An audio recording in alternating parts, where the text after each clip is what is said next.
1998 to the present.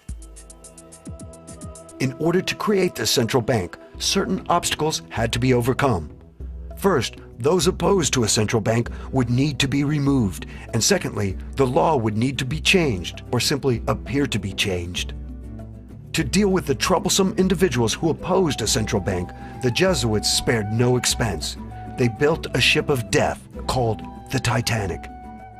The sinking of the Titanic was the design of the Jesuit order to get rid of the opposition to the creation of a central bank in the United States. And the men on the Titanic were opposed to a central bank. They had to die. Among those were John Jacob Astor, Isidor Straus, Benjamin Guggenheim, and a host of other millionaires who were opposed to a central bank in America. Therefore, they had to be taken out of the way, and they were on the Titanic. The company building the ship was owned by J.P. Morgan, who was himself an agent of the Rothschilds family, the Rothschilds being the bankers for the Pope and the Vatican. The main Jesuit targets were brought on board. The captain of the ship was Edward John Smith. It appears from his actions that Captain Smith was a Jesuit coadjutor, that is, a Jesuit who has taken the oath but does not wear the robes. A coadjutor blends into the scenery and never looks like a Jesuit priest. It is a veteran sea captain, Edward Smith, who orders the ship to travel through an 80-square-mile ice field at full speed on a moonless night. There had been over 8 telegrams warning the captain of the danger. He's warned 8 times, slow the ship down, slow the Titanic down, you're going too fast. Not once stopped. Knew there was an iceberg field up ahead, knew that he should have slowed down, but didn't. And so you look and you say, how was it that this man could go headlong into a field of icebergs and not slow the ship down, not be more careful? The only conclusion you can draw is, as a coadjutor of the Jesuit order, right through the line, the chain of command, he was told, sink the ship. And he did. On board the Titanic, and this is all documented in a National Geographic video that was put out in 1986. You can go to your local library and they'll either have it on hand or they can get it on library loan. But on that videotape, it shows that as the Titanic was coming up along the coast of England, it had various stops. And at one stop, a Jesuit priest got on board. His name was Francis Brown.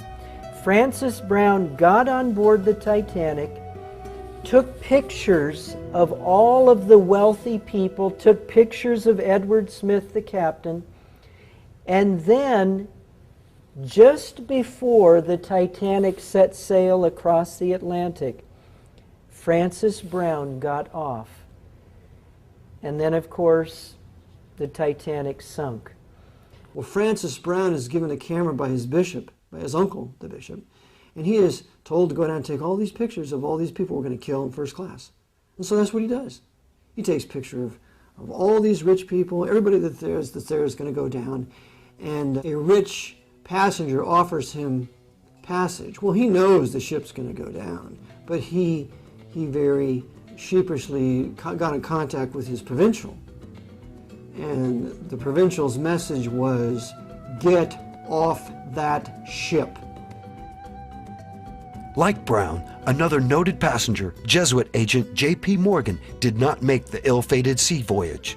Even though booked on the ship for passage to America, Morgan also fortuitously canceled at the last minute. Of course, J.P. Morgan, he had his own suite reserved for him. And there were some 55 men who at the last minute canceled their reservations on the Titanic. J.P. Morgan was one of them. Said he was sick. Oh, by the way, and don't load any of my art treasures on the Titanic either. So he didn't have any of his art treasures on it either. Didn't lose any of that.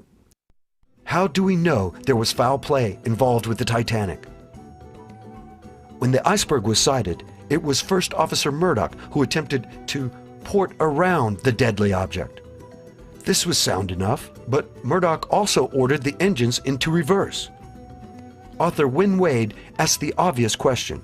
As long as Murdoch was trying to veer out of the iceberg's way, why had he jammed on the brakes, so to speak, by throwing the engines full speed astern? In point of fact, the 1910 edition of Knight's Modern Seamanship clearly contradicted Murdoch's decision. The instructions are clear: avoid reversing the engines. Wade sums up the situation by saying, Murdoch had maneuvered in a manner more likely to cause collisions than to prevent them. As with many who investigated the Titanic disaster, author Wynne Wade was at a loss to explain Murdoch's actions in going against the book. But the captain and Murdoch's actions were not the only telltale signs of treachery on the night the Titanic sank. We see all sorts of anomalies in the Titanic. For example, when it was sinking, the emergency flares were to be red so that ships in those lanes could see the Titanic was in trouble. Well, someone had taken away the red flares and replaced them with white flares, making it look like we were shooting off flares and having a party. And then the loading of the boats, we know that was a fraud. They didn't allow the lifeboats to be completely loaded. They were only half loaded, some 1/3 loaded, because the targets in the first class could not be allowed to board. And the Jesuits were not only the captain, but his officers, and there had been a strike in England at the time, and the men who were normally the ones who would man the ocean liners, they were replaced by Jesuit coadjutors ready to board because they were all under oath to die for the Black Pope if necessary, and so they did carry out the sinking of the Titanic. But how is it possible that men will commit suicide as Captain Smith and some of his hand-picked crew obviously did? We have to understand that these men have died to their own self-will. And so they have completely been emptied of their own personalities, and upon the order of their commander will do exactly what they're told. There's no such thing as a disobedient Jesuit. This serves as a warning to all the other men of power, not only in our country, but in England and Europe. You mess with us, and we're going to do to you what we did to all those people in Titanic, and we're going to thwart the investigation. Because a subsequent investigation of the sinking of Titanic blamed Bruce Ismay, the right-hand man of J.P. Morgan, and Captain Lord of England. They were the scapegoats, when they could have easily blamed the men of power at that time.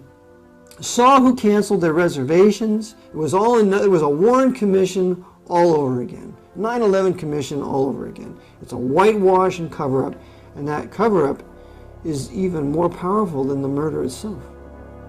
After many of the leading opponents to a central bank had been removed, the Jesuits moved to obtain passage of the 16th Amendment and the Federal Reserve Act, both in 1913. So they created the Federal Reserve Bank to finance their crusades. Without the Federal Reserve Bank, there's no war in Iraq.